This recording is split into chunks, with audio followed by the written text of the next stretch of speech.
네, 안녕하셨습니까? 김 선생의 서울 이야기를 진행하는 강사 김효입니다. 이번 시간에는 대한제국 황제의 식탁이라고 하는 제목으로 이야기를 나눠보도록 하겠습니다. 지금 사진 속에 마련된 음식들은 지금 덕수궁 석조전이 대한제국 역사관으로 운영이 되면서 이 대한제국 황제의 식탁을 재현해낸 모습이 되겠습니다. 자, 이 식탁은 누구를 위한 음식이었을까요? 바로 이것은 바로 이 왼쪽에 보시는 이 여인을 위한 식탁이 되겠습니다. 이분은 당시 미국 대통령 시어도 루즈벨트의 딸이었던 앨리스 루즈벨트가 되겠고요. 흔히 미국 공주라고 해서 당시 대한제국의 국빈으로 이렇게 초청되어 온 여인이 되겠습니다. 당시 이러한 내용을 보도했었던 프랑스의 신문이었던 파리쟁의 이 표지 사진이 오른쪽에 있어서 결국 아주 국빈으로 큰 대접을 받았다라는 것을 확인해 볼 수가 있겠습니다.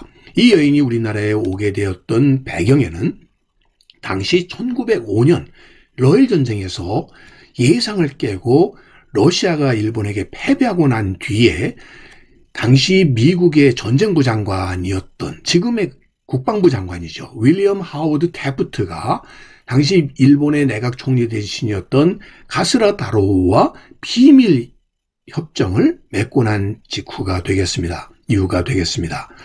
당시 이 협정을 가스라와 태프트의 비밀 약속이라고 해서 가스라 태프트 밀약이라고 이렇게 불리우고 있는데요. 이 가스라 태프트 밀약이 맺어지게 된 배경에는 러시아의 중국 진출을 막는 일본은 미국의 대리인 역할을 했다라고 일본에 대해서 미국은 판단했던 것이죠. 왜냐하면 당시 미국의 가장 큰 관심사는 중국이라는 거대 시장의 문호 개방이 목표였었던 것이죠. 그런 의미에서 조선이라는 나라가 일본의 동의 없이 외국과 조약을 맺지 못하게 하는 이런 범위 내에서 일본이 한국에 대한 종주권을 확립하는 것은 미국의 이익에 부합한다 이렇게 판단했었기 때문입니다. 그래서 맺어진 조약이 바로 가스라 태프트 밀약이었고요. 결국 이것이 나중에 일본이 미국의 태평양 전쟁을 일으키게 하는 하나의 먼 원인이 되기도 했었던 것이라고 보시면 되겠습니다. 뿐만 아니라 1905년 일본에 의해서 을사늑약이 맺어지자마자 한국과의 외교적 관계를 단절해버린 최초의 국가가 되었다는 것도 바로 이 미국의 당시의 속셈을 잘 확인할 수 있는 예가 되겠다 이렇게 보시면 되겠습니다. 1905년 여름에 이 만추리아호 선상에서 당시 미국의 사절단 일행이 찍은 사진이 되겠고요. 이 가운데 풍성하게 생긴 이 사람이 바로 당시 태프트가 되겠고요.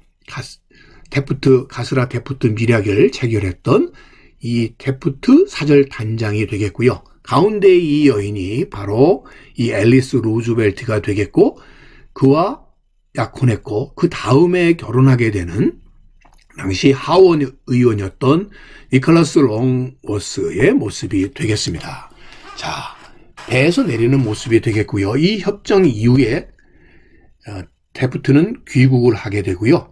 이 앨리스 루즈벨트는 중국을 거쳐서 우리나라의 국빈으로 초대돼 오게 되어 9월 19일 날 오하이오호를 타고 제물포항에 도착을 하게 되었을 때 당시 황실에서 이렇게 가마를 내줬을 뿐만 아니라 국빈 기차를 이용해서 특별기차편으로 경성에 도착을 하게 된 것이죠. 한마디로 미국 공주라고 불리우면서 고종이 아주 극진한 대접을 받게 된 것입니다. 당시 앨리스와 롱워스의 모습이 담긴 사진이 되겠고요. 이들이 인천으로 입국해서 서울 거쳐 대구, 부산으로 해서 출국할 때까지의 이런 내용들을 담긴 앨리스의 기록을 보게 되면 고종 황제가 서글프고 애처로웠다 이렇게 얘기하고 있습니다. 한마디로 당시의 이 대한제국의 모습을 앨리스는 이런 시각으로 안 되겠다라는 시각으로 이렇게 바라봤다라고 보시면 되겠습니다. 당시에 이 앨리스 일행이 머물렀었던 정동에 있었던 손탁 호텔의 모습이 되겠고요. 이때 그녀를 응대했었던 당시에 왕실 전례를 맡았던 여인들의 모습들이 되겠습니다. 당시 미국 공사관은 이 여인을 위한 이러한 공식 만찬들을 열게 되었고요. 그에 따라서 당시 서울에 주재하고 있었던 미국인들이 대거 참석한 이런 파티들이 열리게 되었던 것이고요. 당시 대한제국은 홍릉 참배를 주선하게 되는데 이때 그곳에 참여했었던 모습이 되겠습니다. 굳이 홍릉을 참배하게 했던 이유는 당시 일본인에 의해서 시해되었었던 명성황후의 죽음을 실상을 알려주려는 의도가 있었던 것인데 도리어 그런 의도가 싹 무시되고 이렇게 성물 뒤에 올라타는 등 일체 어떤 참배를 위한 이런 예우는 취하지 않고 당시로서는 이런 외교적인 관례를 깨버리는 이런 경거망동의 행동을 보였던 것만 보더라도 당시 이들의 시각이 어떠했는가를 분명히 보여주고 있다 이렇게 보시면 되겠습니다. 당시 고종 황제는 사실 이 년을 위해서 아주 특별 오찬을 준비하게 되는데 이 당시에 순방단들을 위해서 마련했던 음식은 대한제국 황실 오찬 식단이라는 것이 지금 전해져 있어서 그 내용을 파악해 볼 수가 있습니다. 기본적으로 이 식단은 1902년에 있었던 이민진년이라고 하는 이 황실 잔치상에 올랐던 한식이 기본 음식으로 마련되었다라고 보시면 되겠고요. 특별히 당시 황제가 여성과 공식적인 식사를 한 최초의 자리였다는 점에서 정말 대단한 예우였었다 이렇게 볼 수가 있겠습니다. 이때 마련된 식단의 내용들을 재현한 음식들을 보게 되면 열구젓탕이니 골동반이니 무슨 수어징이니 편육이니 이런 전유원이 하는 이런 음식들이 재현된 것들을 보게 되면 열구자라는 게 신설로고 골동면이라는 게 비빔국수, 수어징이라는 게 숭어찜이고 각종 지짐이 전유어 이런 것들이 이렇게 차려졌었는데 이를 재현했었던 전시의 모습이 되겠고요.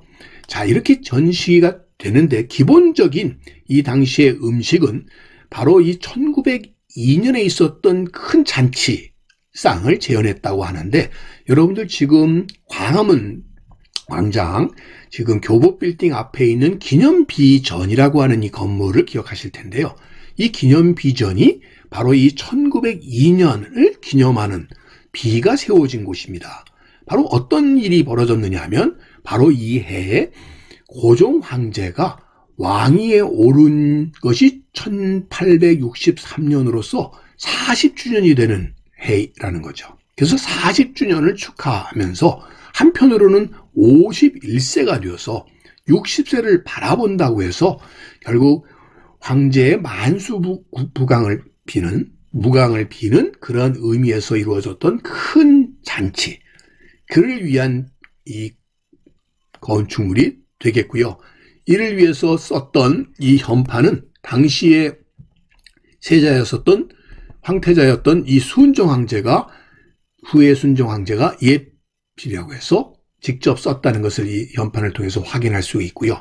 당시에 이루어졌었던 그 잔치를 발폭 병풍에 재현했었는데요.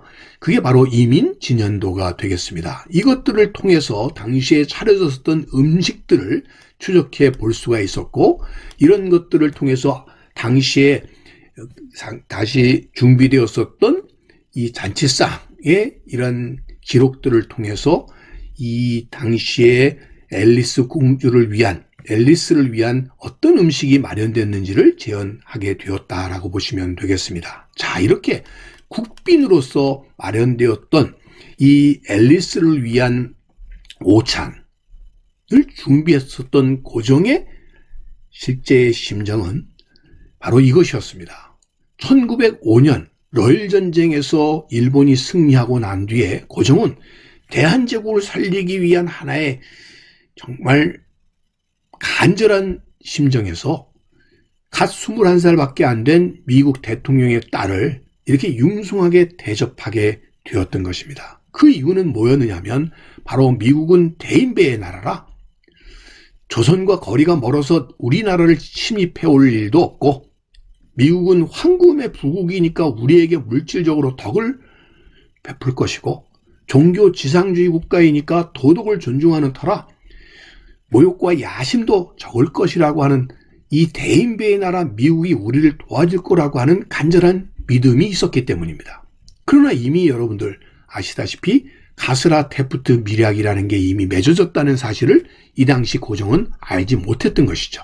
결국 냉엄한 국제 외교의 현실을 깨닫지 못한 채 고종 황제는 어떤 의미에서 옛것을 중심으로 하는 이 당시에 광무 개혁을 추진하게 되었던 것이고요. 그러다 보니까 이렇게 표면적으로 보여지는 것만 서구적인 것을 따르는 것에 불과했었고 근본적인 국력을 신장시키는 데를 위한 노력에는 게을리하게 됨으로써 결국 고종의 이러한 간절함과는 다르게 결과적으로는 1905년 을사늑약이라고 하는 것을 결국 피할 수 없게 된 데에 이르렀다라고 하는 점에서 이 해에 이루어졌었던 바로 이 앨리스를 위한 잔치는 어떤 의미에서 허망한 결과만을 가져오고 말았다 이렇게 볼 수 있겠습니다. 이제까지 얘기를 곧밭을 가꾸는 김 선생이 전해드렸습니다.